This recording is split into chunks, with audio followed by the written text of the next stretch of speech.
Welcome to Redefining Medicine, an intimate and personalized program that illustrates a different side of the practice of medicine. Our in-depth conversations will focus on mentors and motivators who are consistently reshaping, redefining, and rediscovering the field of medical healthcare.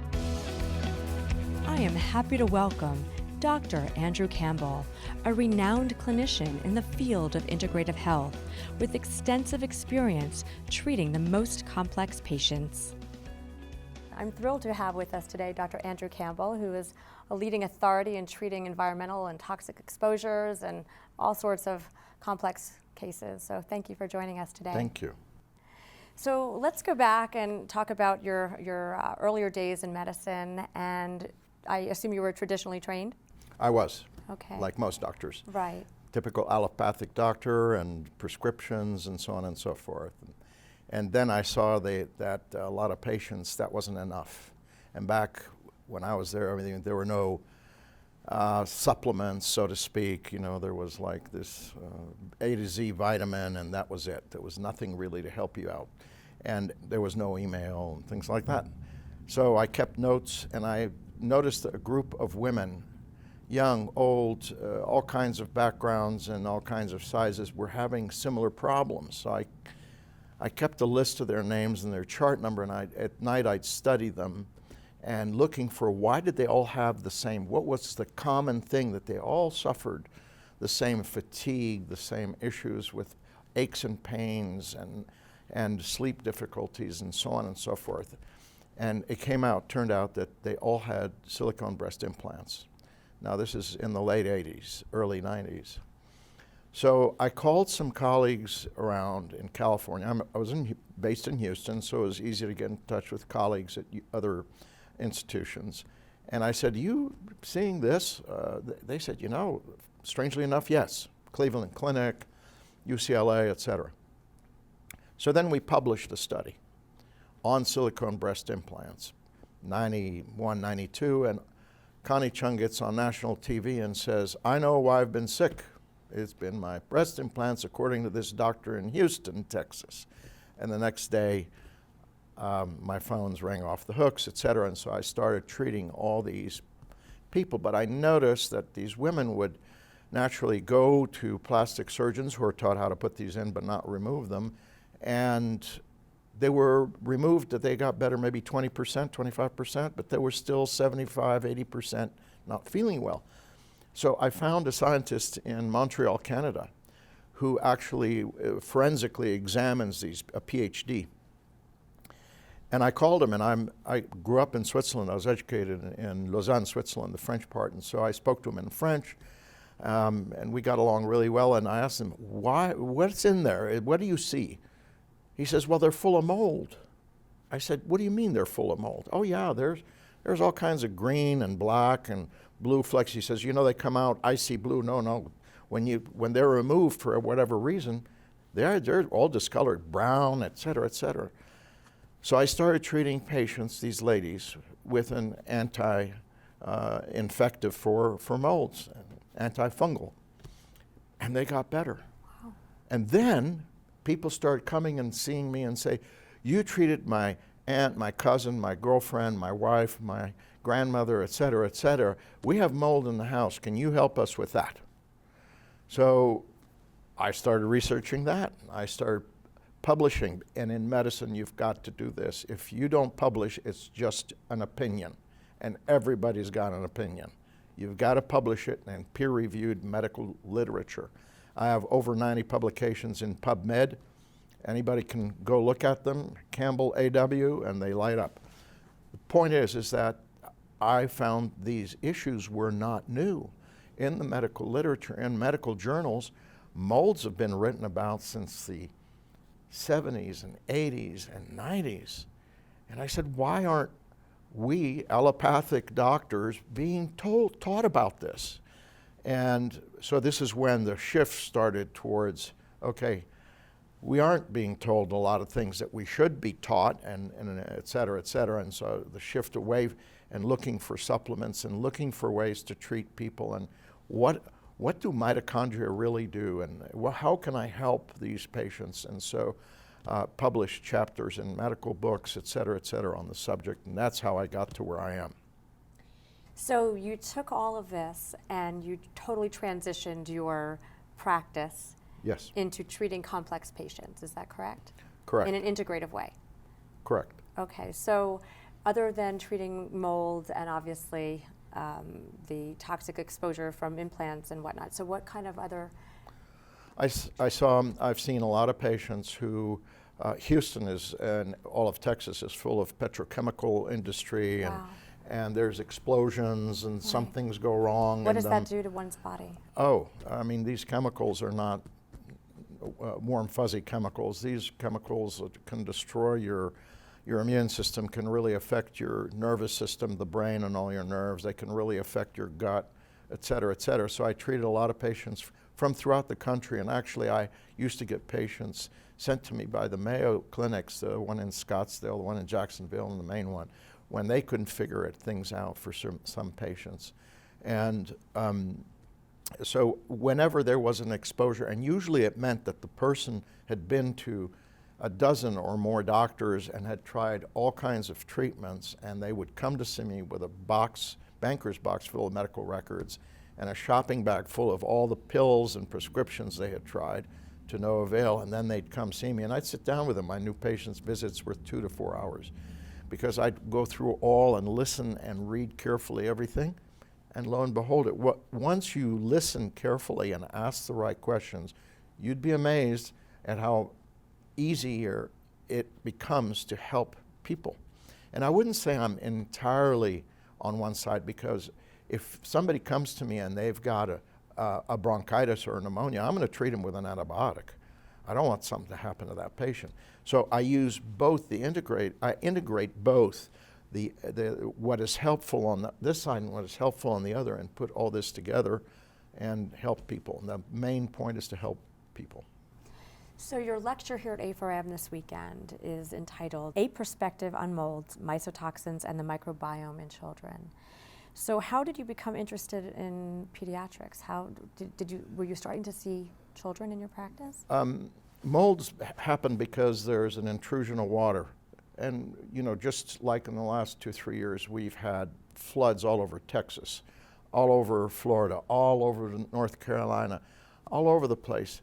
And after a few months, their mold starts to grow, and mold releases mycotoxins. The story of the first mycotoxin was by a Dr. Fleming in Scotland, who went on holiday, left 2 petri dishes uncovered, open. He forgot to cover them. One was with Staphylococcus aureus, what we call staph, and the other was with a mold called penicillium. When he came back from his holiday, he noticed the penicillium kept growing, but the staph was dead. So he figured there must have been something from one, and from that we got the first antibiotic, penicillin, and that changed everything. And so we know, like, if a patient goes for a bone marrow transplant, kidney transplant, et cetera, we suppress the immune system so they don't reject whatever it is they're getting implanted.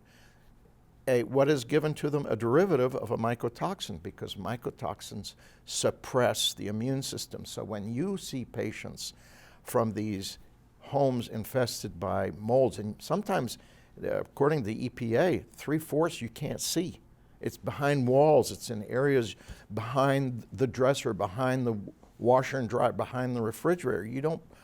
People don't notice it there, but they get sick. Their immune system is depressed. They get every flu, every cough, every cold. They don't feel well, etc.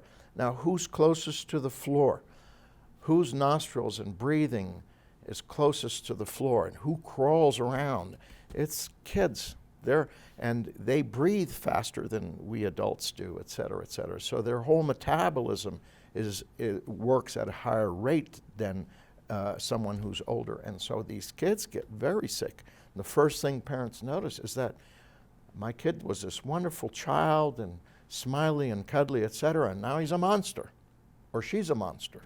Bites everybody, she doesn't want to sleep, she kicks people, because they can't express themselves. So some kids express themselves through behavior. And that's how in treating the whole family, you have to treat everyone in that family.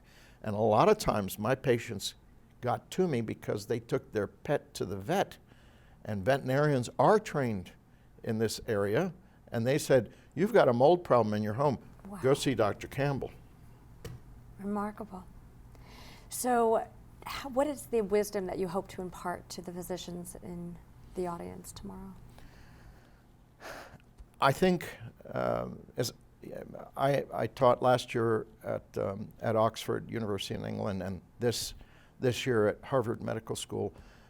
Again, at the end of my lecture, my slides show over 100 citations supporting everything I've said that comes from the medical literature. So they listen. And the point is they're starting to also use the issue of molds, mycotoxins, on how it affects people's health. They're more aware of it. All the government agencies are much more aware of it, CDC, EPA, NIH, et cetera. And that awareness helps the allopathic physician, and by lectures such as coming to a conference such as the A4M, you get a wealth of information on from all the lecturers on how to help people with all kinds of difficulties and health issues. What can you share to the layperson who is watching, who thinks that they might have mold in their house or some sort of bacteria in their house that's causing them to feel sick? The first thing is try to find a doctor who understands this. If they don't, get on the internet and look for a doctor who has understanding of mold. And it may not be an MD.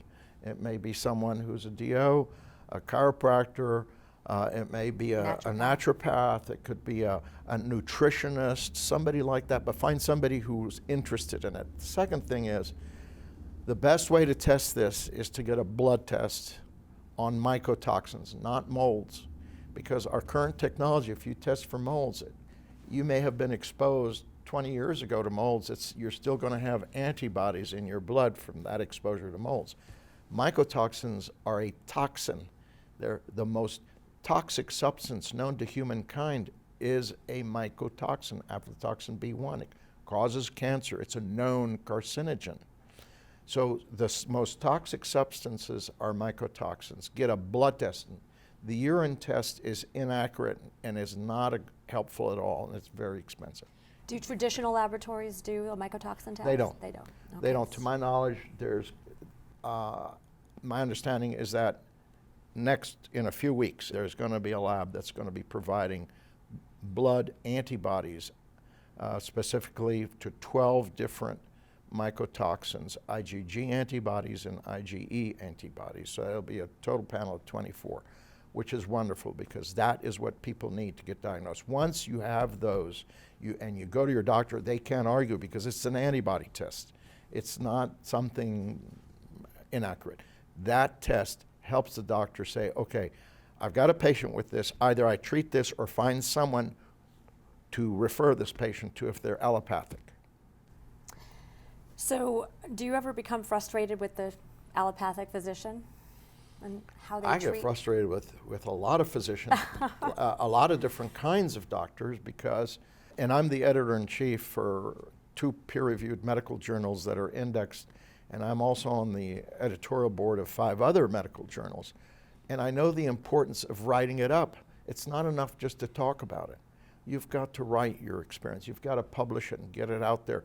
Because the more you do that, first of all, the more credible you become. And the second of all, the more people you reach, more doctors, and allopathic or not allopathic, doesn't matter. The more healthcare providers you will reach. So how do you envision the future of medicine, hopefully just a few years down the road? I wish there was a conference like this every month so that doctors all over the country, so they could all come from their localities, whether they can't, this is Las Vegas, maybe they can't come here. So I wish they would. A4M offers online education. Yeah, they do offer online, right, which is great, and a lot of doctors do that. I think the other part is that for the future of medicine, medicine should release its shackles that it has with the pharmaceutical industry and release its shackles from the insurance industry and develop itself as independent from those two huge entities which try to influence it every day in every way. Well, that probably won't happen. So what other suggestions do you have, or what's your, that would be your ideal vision for the Of future. course. So realistically though? Realistically, I would wish that healthcare practitioners of all kinds would go and read the literature, make sure you understand what it says and get a good background in it, and then help every patient you can that is suffering from whatever toxic issue it is. Do you know if they are educating the future physicians of America today on the dangers of mold? Very little. Very little. There's a few allopathic schools that when you pass through their department of allergy, they will mention molds, but only as an allergy, you know. And molds can cause allergies, but they don't look at the toxicity, the mycotoxin aspect. They still have not embraced that. They still, although it's out there and it's been written about, they still shy away from that. And I don't know what else to suggest to help them just read a little more. Okay, so how about sharing one of your worst cases? Family came to see me. Mom, dad, and a little boy, 7 years old. Autistic, they said. Dad was a specialist, a surgical specialist in children, and Mom had an MBA in business, and they started the practice together. She did her stuff, he did his stuff, and they would, since they were starting out, they would spend the weekends on Saturdays at the office, and they'd bring their son to the office, and they put him in one of those little playpens at first, and then as he grew up, etc. But it was always here, so both Dad and Mom could keep their eye on their son. And age 2, he develops abnormalities. Of course, he goes to all his colleagues who are pediatricians, pediatric neurologists, and they all say, yep, your son's autistic, we're so sorry. And then they're both together there on a Saturday, and there's a knock on the door, and they both look at each other. They open the door, and here's these 3 guys in full Tyvek suits with respirators on, and they say to them, we're here to check for mold in your office. And he looks, we don't have mold in this office. He says, well, 2 floors above you, against this wall is a sink, and it's been leaking behind the wall, and it's on the floor above you. We have to check this floor and the floor below you. He was in a building next to the hospital because he had to go do surgery all the time. Sure enough, it was the wall next to their son where they kept their son all the time. I ordered tests. He understood the test. He was, you know, he was a surgical specialist, and he looked up everything. That's why he flew his whole family thousands of miles to come see me in Houston. And the first thing I did is, before I explained, I'm doing something, as you know, that's not conventional. I'm going to treat your son with an antifungal prescription medication in liquid. Before I even get the test, I'm trying something. If you don't agree, that's perfectly all right. I understand completely. He says, no, we'll do anything. We've tried everything. We've been at 4 years of having MRIs and this and that and the other. And then, sure enough, 2 weeks later, my nurse comes to get me. He says, there's a hysterical person that keeps saying, Dr. Campbell, Dr. Campbell, Dr. Campbell. I get on the phone, and after I tell the person, take deep breaths, calm down so I could understand, they finally does. It's the mother. And she said, my son spoke to me and he looked at me. That year, he was able to play with balsa wood airplanes in his backyard with his dad, and 2 years later, he was in a normal school. He was diagnosed as autistic by a group of very well-trained physicians in a major medical center in a big city in the United States. And this is what caused his autism. So that's an example of a kid getting treated, a child. I don't even have words for that, because I'm trying to think about how many other families have probably received the same diagnosis. Correct. And are still suffering, and the children are still suffering, and it could all be attributed to a mold issue. and it's potentially reversible. Correct. I would say mold and mycotoxin Okay. issue. I would add Okay. the mycotoxin to that, Okay. because that's what caused the problem in this young boy, 6-year-old boy, who at age 8 was in a normal school. That is fascinating. So that's obviously an extreme case. I wish it were extreme. Wow.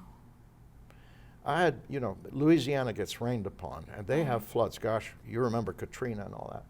You wouldn't believe how many people I've treated from these flooded areas. When New York, Long Island, and all that areas Sandy. got hit. You are from New York. You know what happened up there. You know how many, and it happens months after the event.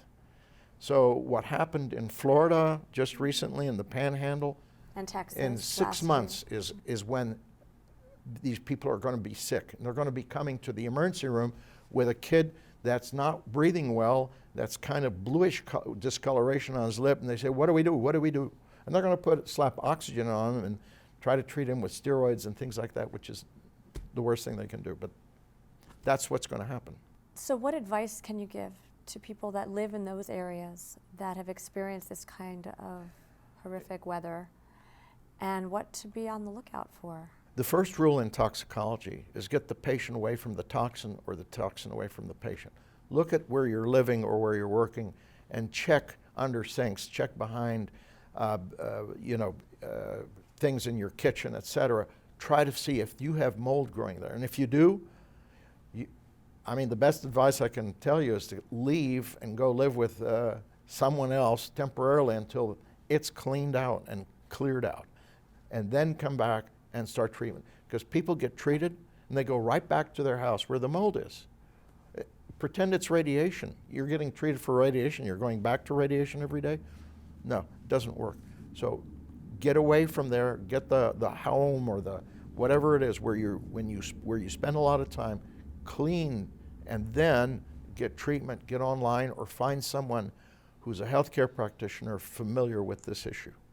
Now, what are the everyday symptoms that somebody might be experiencing? Usual symptoms, the most overwhelming is fatigue. You go to bed as tired as when you woke up. But that can be attributed to 100 chronic things, fatigue syndrome, Right. fibromyalgia, all these. I've treated about 15,000 patients with mold and mycotoxin issues. They That all were come in- diagnosed with other. Oh yeah, this is what they got diseases. treated for. Okay. They took medications for it. They get sleeping pills from the allopathic doctors. They get melatonin from the others, etc. They're treating the symptoms, but they're not treating the cause. You've got to find the cause. So the first thing is detect what is causing the problem. At least rule it out. Or at least rule it out, exactly, precisely. And then you treat, and then you're well. It's not very complex, but it is very complex at the same time. So you've got to go through those steps in order to get healthy again. Fatigue, muscle and joint aches and pains, sleep disturbances, mood swings. Everybody has good days and bad days, but these are up and down like this.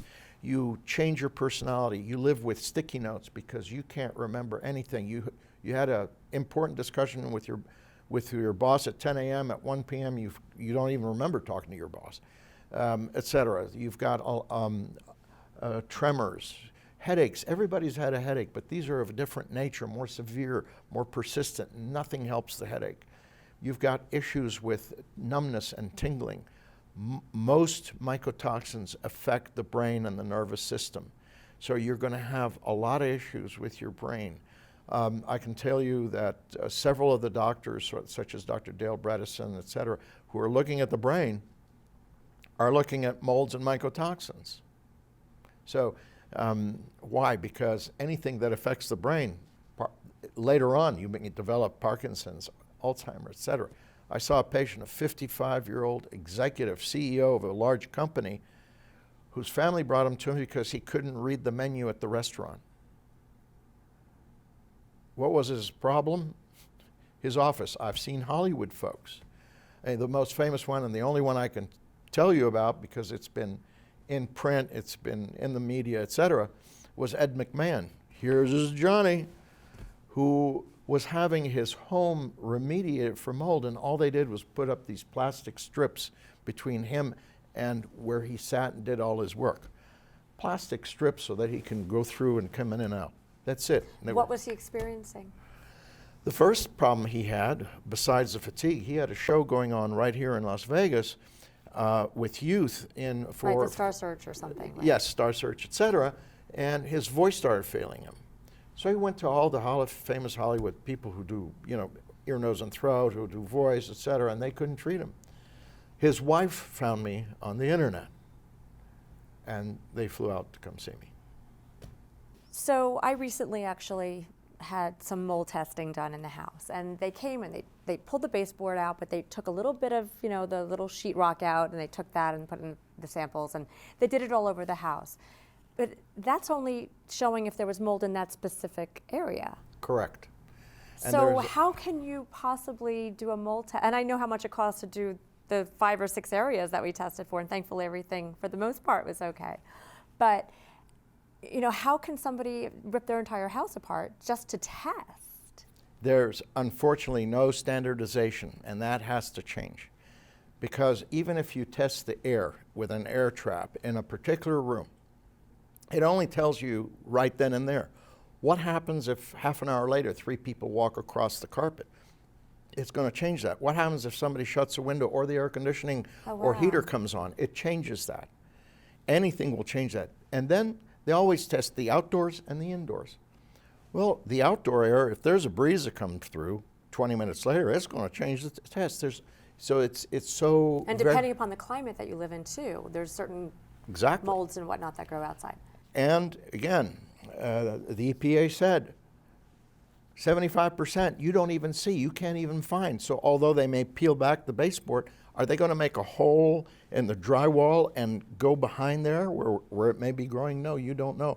You may have put up a picture with a nail, and that nail put a pinprick hole in some sort of tubing behind that.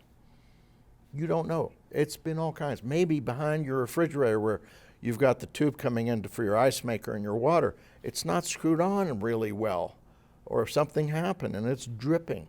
You don't need much. You need just a drip. And then what happens in this drip area, eventually molds and bacteria grow.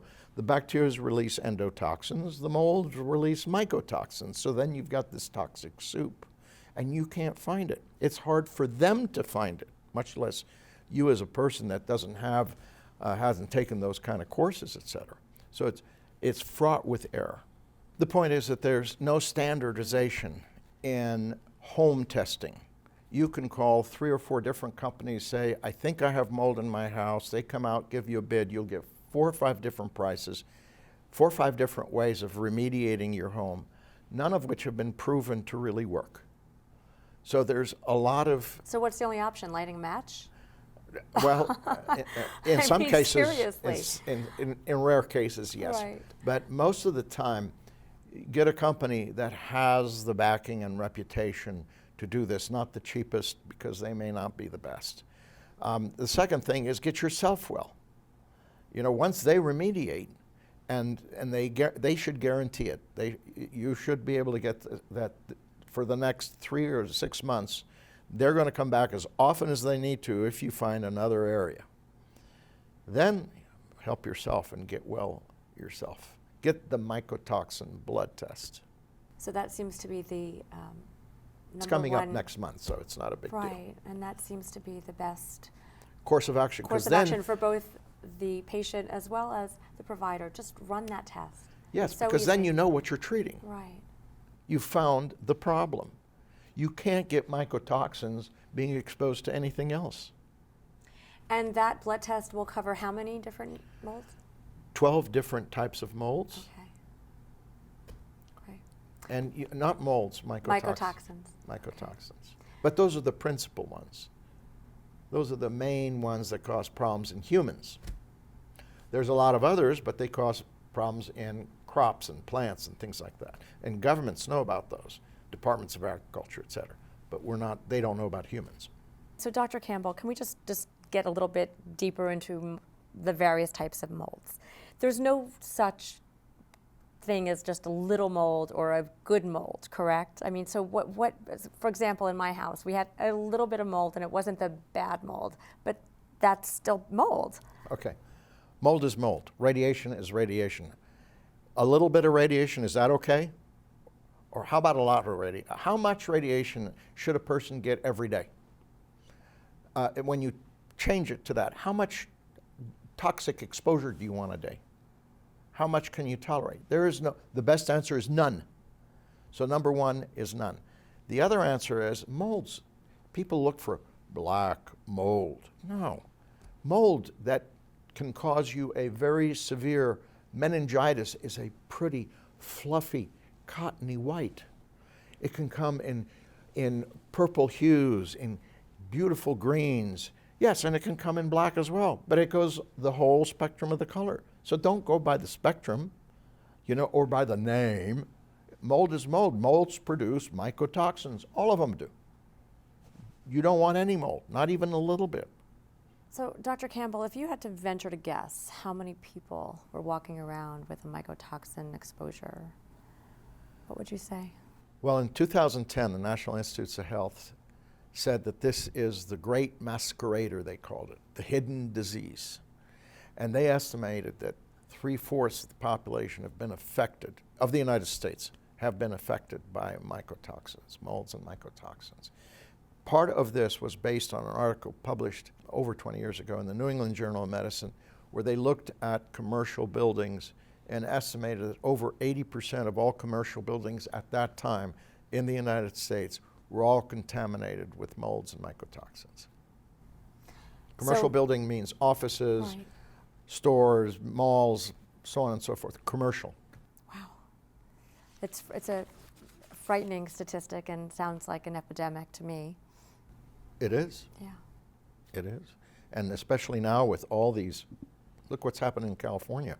They have a lot of fires, but what do you use for fire to put out a fire? You use water. These people come back, rebuild. All the stuff that's happened in Florida, the Panhandle, the whole Gulf Coast, the East Coast area that's been affected. Yeah, they have droughts in one end of the country, but on the other hand, on the other side, we have all these floods. People are going, within a few months from now, after the floods is when they're going to be very ill. Thank you for your research and for your time. Sure, my pleasure.